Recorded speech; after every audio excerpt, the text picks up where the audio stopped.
के अंदर वैसे श्रृंगार का वर्णन किया गया है, सागर और श्रृंगार ग्रंथ के अंदर, कि मूल स्वरूप का श्रृंगार कैसा है।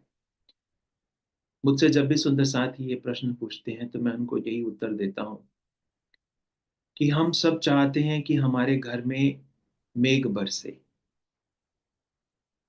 सबके मन में ये चाहत होती है, किसान होता है सोचता है कि मेरे खेत में मेघ बरसे, बारिश हो। लेकिन आपने कभी देखा है कि सावन का महीना बाद में आता है, जेठ का महीना पहले आता है।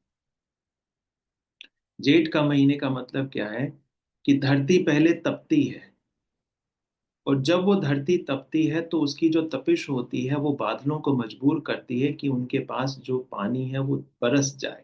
वो उस जल को रोक ही नहीं पाते। तो आप सब लोग, सबको, हर कोई जो है परमात्मा को जानना चाहता है, परमात्मा को देखना चाहता है, परमात्मा के आनंद को प्राप्त करना चाहता है।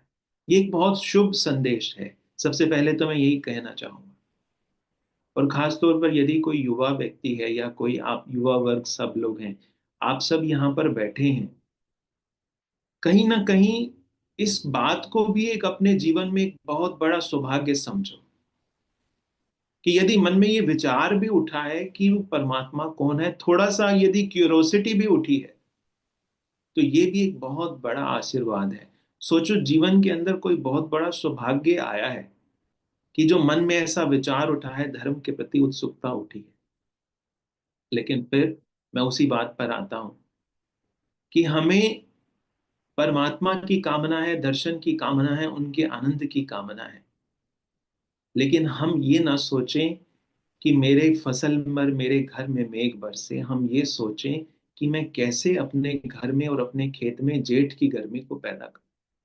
जेठ की गर्मी का मतलब क्या है कि हमारे हृदय